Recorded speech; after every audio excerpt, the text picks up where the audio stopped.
Hello, hello everyone. Welcome back to Learning Fundamentals of English Grammar. This is Dr. R.S. Maurya, and we are having today another chapter, the paragraph writing. The paragraph writing, and this paragraph writing comes under composition. So, guys, I teach grammar, I teach language also. तो grammar का मतलब ही होता है कि language सीखना, correct सीखना, अच्छी तरह से सीखना। तो सीखने से मतलब हमारा पढ़ने और लिखने दोनों को सीखना होता है। बोलना ये भी है, उसमें पढ़ना लिखना बोलना सारी चीज़ें हैं। तो ये भी एक पार्ट ऑफ लैंग्वेज है। Paragraph writing, essay writing, and then expansion and lot of things are there, telegram writing, so many. So we are going to discuss this writing part. So writing itself is very important thing in life, and especially for a cultured life writing is very important. Writing, speaking also, लेकिन in culture society writing is required. That you must write good English, good Hindi, any language. You must be excellent in a language. तो writing का मतलब होता है कि writing makes man perfect. किसने कहा? Francis bacon ने। Reading makes conference and writing reading makes full man, conference ready man, and writing makes perfect. Like this he has written. So Bacon himself was a great essayist, father of English essay, और उनके paragraph को आप देखिए और उनसे सीखिए, पढ़िए, तो आपको बहुत सारी चीज़ें मिलेगी। तो लिखने में it involves lot of things.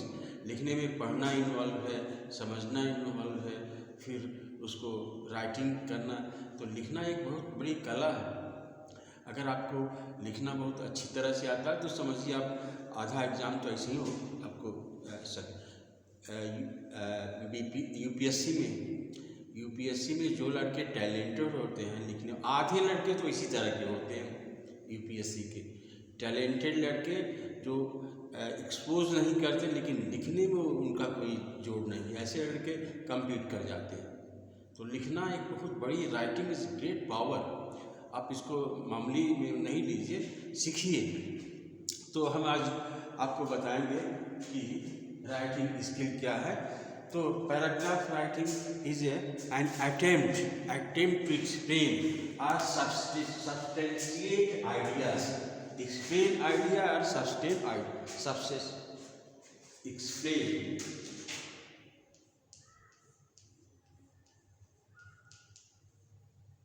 an idea. Explain idea. किसी आइडिया को जो है एक्सप्लेन करना या सब्सटिनेट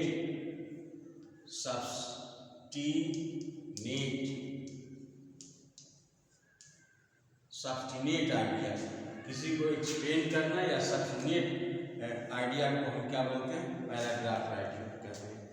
तो और ये पैराग्राफ राइटिंग जो है एक तरह से ट्रेनिंग है, प्री ट्रेनिंग है, जिसको कह सकते हैं कि ये एक्सरसाइज है leading to the task of writing an essay. एक एसेइस्ट होने के लिए पैराग्राफ राइटिंग जो है ये ज़रूरी है। ये कहिए कि प्रिपरेटरी ट्रेनिंग है। By writing if you have excelled yourself in writing paragraph, you can also write a good essay.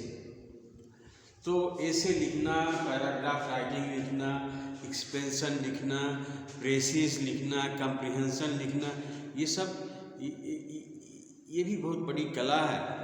और लिखना पढ़ना ये सब जानना भी। तो कम्प्रिहेंशन, यूपीएससी के 2-3 कम्प्रिहेंशन ये आदमी का जीवन बना देता है। कितने जो है उस पास ही नहीं कर पाते, सेकंड पेपर में बड़ी प्रॉब्लम होती है।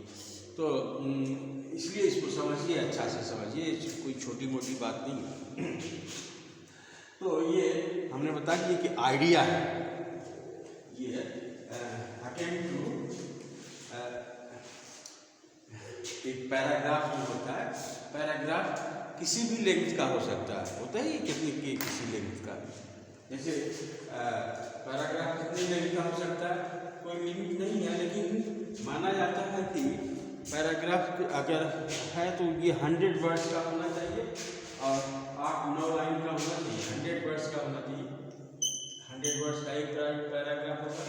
और फिर इसके बाद इसकी जो यूजुअल लेंथ 8 लाइन्स या 9 लाइन्स का ये होना चाहिए, ऐसे लिख दीजिए तो ये पैराग्राफ बन जाता है। और इस पैराग्राफ में एक आइडिया होता है, एक ही आइडिया होता है, एक आइडिया होता है। और writing should be short, sentences जो है शॉर्ट होने चाहिए, और जो वर्ड्स भी होने चाहिए अगर शॉर्ट होने चाहिए। बड़े वर्ड्स का प्रयोग कम कीजिए, छोटे वर्ड्स का प्रयोग कीजिए, छोटे सेंटेंसेस का प्रयोग कीजिए। Small sentences are always better than the big sentences. तो आप स्मॉल सेंटेंसेस का यूज़ कीजिए and try to bring catch everything through your words. अपने शब्दों में सबको समेटिए, शब्दों में फीलिंग्स को समेटने की कोशिश कीजिए। आपकी भावनाएं अगर शब्दों में आ जाती हैं तो समझिए आप लिखने के काबिल हैं, आप लिख सकते हैं। तो इस चीज़ को समझिए, इसलिए उसी तरह से आप वोकैबुलरी की तैयारी कीजिए, आपके शब्दकोश भी। इसीलिए मैं शब्दकोश पढ़ा रहा हूँ और ग्रामीण से ज़्यादा शब्दकोश हमने के वीडियो बनाए हैं। तो जब तक आपके शब्द जो है आसपास के विचार को पकड़ नहीं लेते हैं, तब तक जो है आप पढ़ाई जारी रखिए, वोकैबुलरी तैयारी करते रहिए। तो बताएं कि ये जो है राइटिंग इसमें, और इसको मेनली जो है ये डिस्क्रिप्टिव 3-4 तरह का होता है, इसको जान लीजिए।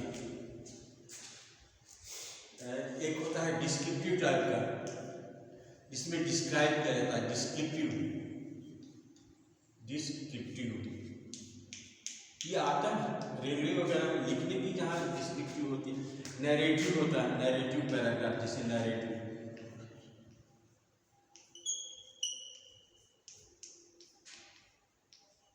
रिफ्लेक्टिव होता है, रिफ्लेक्टिव।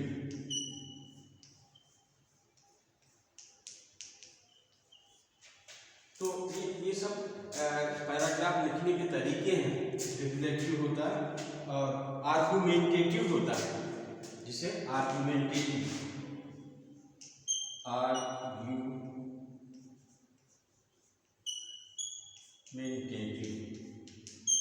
इसको आप सीखिए। डिस्क्रिप्टिव मतलब किसी चीज़ का डिस्क्रिप्शन, जैसे बाजार का, किसी का मार्केट का डिस्क्राइब कीजिए एक पेज में, सॉरी एक पैराग्राफ में। मार्केट का सीन, मार्केट सीन आप डिस्क्राइब कीजिए, इसमें कीजिए। और रिफ्लेक्टिव होता है, जैसे ये जो ऑब्जेक्ट आइडिया से रिलेटेड होता है, जैसे हैप्पीनेस पर, जॉय पर, ब्यूटी पर, इस तरह के जो रिफ्लेक्टिव जो है उसको होता है।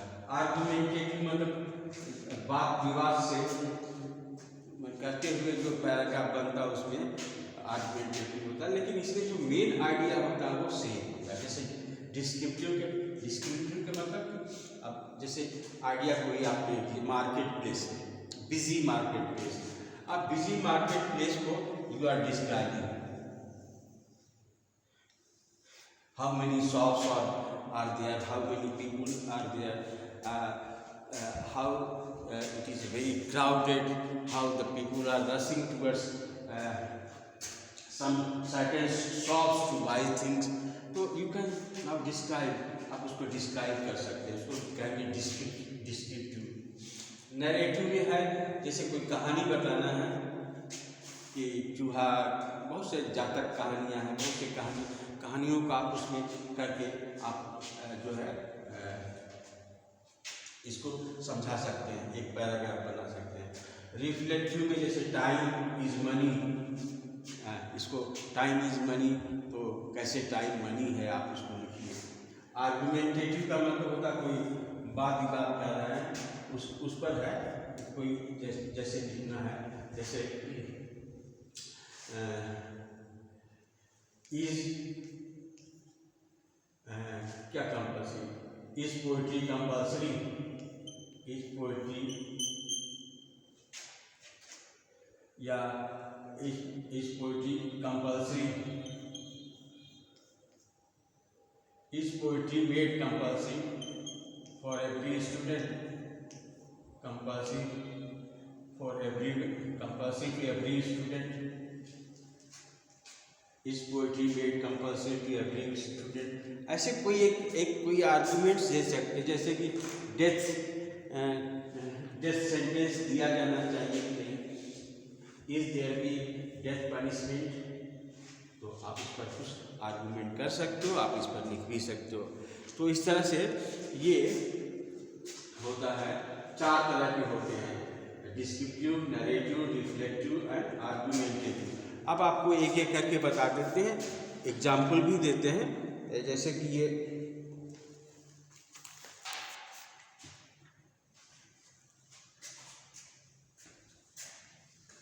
आपको जो पूछा जाता है वो 100 वर्ड्स का होना चाहिए, एक पैराग्राफ 8-9 लाइन का होना चाहिए उसमें, और उसमें एक आइडिया होना चाहिए, और आप अपने भाषा में लिखें।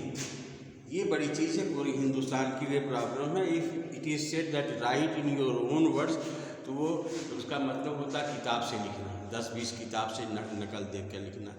तो जब आप अपने शब्दों में लिखना चाहते हैं तो you try to write in your words. गलती कीजिए, लेकिन लिखने की कोशिश कीजिए।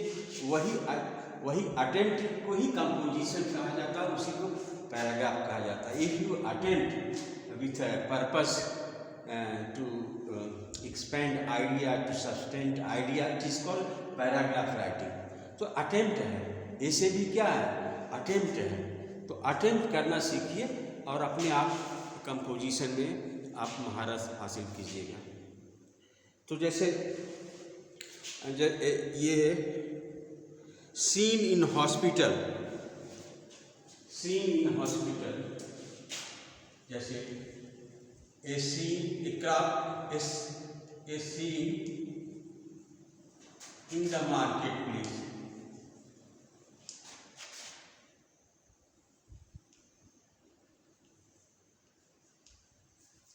in the marketplace, ये क्या हो गया, ये किस तरह का हो गया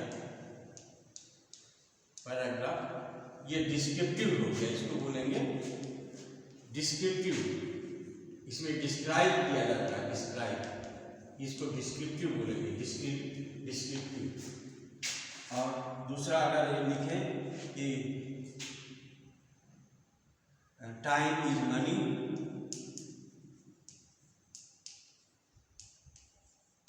तो ये रिफ्लेक्टिव हो सकता है।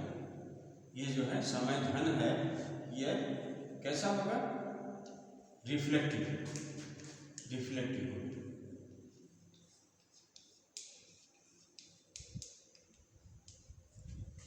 और जैसे कहानी कोई है,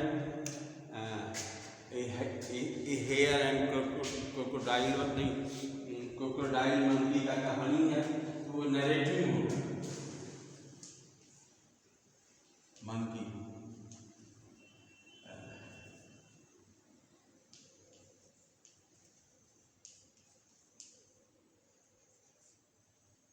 the monkey and crocodile, and the crocodile, ये जो है नैरेटिव में है, इसको बोलेंगे नैरेटिव, नैरेटिव। और ह्यूमरस भी आता है, हंसी वाला, और आर्गुमेंटेटिव आता है, जिसमें कि ये देखना कि इस कैरेक्टर इस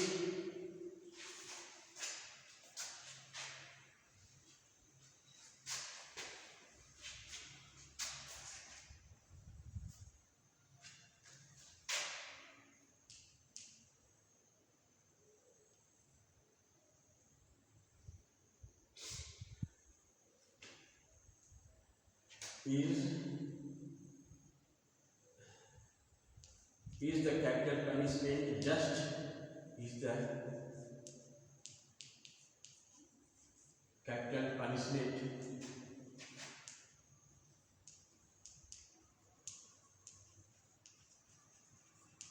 just? कैपिटल पनिशमेंट मृत्युदंड क्या उचित है या न्यायपूर्ण है, तो ये एक तर्क का विषय होता है। कोई कह सकता है कि नहीं, कैपिटल पनिशमेंट नहीं देना चाहिए, आप किसी को मार नहीं सकते हो। God has given life, you can not take life from away, you can not take life away from someone. आप you are human being, you are not God, you can not take. तो क्या करना चाहिए, आप उसको पूरे जिंदगी jail में रखिए, ज़्यादा से ज़्यादा ही कर सकते हो। कैपिटल पर आप किसी को मार नहीं सकते। तो इसमें बहुत सा है, बहुत तर्क वितर्क होते रहते, इसको बोलते हैं आर्गुमेंटेटिव, इसको बोलते हैं आर्गुमेंटेटिव। तो ये 4-5 तरह के ये एसेज होते हैं या पैराग्राफ होते हैं, आप इसको लिख सकते हैं। कुछ पैराग्राफ हैं, जैसे हमने बताया कि ये क्या मार्केट का है सीन है, लिखना हुआ, तो उस तरह से जैसे इवनिंग वॉक में कोई सीन लिखना हुआ, ट्रैफिक जाम हो गया, कोई भी चीज़ किसी पर आप एक पैराग्राफ 100 वर्ड्स का आप लिख सकते हो। Pleasure of reading, an election आ रहा, इलेक्शन सीन, इसी तरह से आप इस पर भी आप कर सकते हो कि रिफ्लेक्टिव पर, जैसे गुस्सा पर आप लिख सकते हो, गुस्सा, सेल्फ लर्निंग पर लिख सकते हो। तो द एफिशिएंसी ऑफ पावर के बारे में आप लिख सकते हो, पावर क्या है, मर्सी क्या है, और काइंडनेस क्या है, ये सब चीज़ रिफ्लेक्सिव में आते हैं। और आर्गुमेंटेटिव आ सकते हैं, जैसे ये हैप्पीनेस क्या चीज़ है, ये सब, how I bat high a handball. So इस तरह के जो चीज़ें होती हैं आप इसको लिखिए। तो use of paragraph must be understood clearly, जिस चीज़ पर लिखिए उसको अच्छी तरह से समझिए। जैसे पैराग्राफ लिखना है तो जल्दीबाजी में नहीं कीजिए। तो आप जैसे है कि माई मदर पर एक पैराग्राफ लिखिए। अब आप नहीं देखिए, माई मोटर पर लिख दिए, जल्दी में बच्चा सब वही करता है, माई मोटर पर एक बच्चा लिख कर रहा है, माई मदर की जगह माई मोटर पर लिख कर रहा है। तो पहले आप देख लीजिए जिस पर आपको लिखना है। मदर पे लिखना है तो मदर को अच्छी तरह से समझ लीजिए कि मदर पर क्या लिखना है, या काऊ को लिखना है तो काऊ को अच्छा से समझिए। छोटा कि बड़ा हो, चाहे पहले उसके मतलब को समझिए जिस पर आपको लिखना है, और तब आप लिखना चाहिए। If the title lend itself to a variety of interpretation or generate stream of ideas, तो आप लिखिए सीरियस है, ह्यूमरस है, नरेटिव है, rearrange the ideas and revise करना चाहिए। आप लिख कर एक बार उसको रिवाइज कर लेंगे तो आपको 50% और मैटर सॉल्व हो जाएगा। 50% तो आप उसको करेक्ट करने में लगा देंगे। तो करेक्शन को हम लोग एक बार लिख लिए, जैसे माई मदर पाया तो माई मदर पर एक बच्चा लिख कर रहा है, और घर में कह रहा कि हम तो लिखे हैं, फिर देखा गया कापी उसका तो माई मदर पर लिख दिया था। तो ऐसे जल्दीबाजी नहीं की, आप उसको अच्छे से पढ़िए, समझिए, तब लिखिए। And then writing is in fact very high skill, it is high skill, ऐसे हाई स्किल, ये कोई मामूली चीज़ नहीं है। आप राइटिंग, आप अपनी भावनाओं को अच्छी तरह से व्यक्त कर सकते हैं। इससे बड़ा जो है कोई अचीवमेंट नहीं है। That is the highest quality you possess. तो राइटिंग को इसी तरह से लेना चाहिए, और जो आते हैं 100 वर्ड्स के लिखने के लिए 8 लाइन लिखना है उस पर, तो 8 लाइन आराम से लिख सकते हैं। लेकिन जो आइडिया होना चाहिए उससे मिलता जुलता क्रम से होना चाहिए।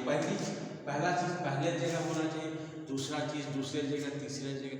जैसे आदमी का शरीर है तो पहले माथा बनाओ और फिर इसके बाद भौं बनाओ, फिर इसके बाद आँख बनाओ, और इसके बाद फिर नाक बनाओ, फिर लिप्स बनाओ। ऐसा नहीं कि लिप्स को ऊपर बना दो और जो है आँख को नीचे बना दो, ऐसा नहीं। एक तो सीरियलनेस होना चाहिए, सीक्वेंस होना चाहिए, सीक्वेंसिंग आप कीजिए। इसमें सीक्वेंसिंग बहुत ज़रूरी चीज़ है। तो ये पैराग्राफ इसी तरह से लिखा जाता है। And right, because if you want to write, if you want to be a writer, write.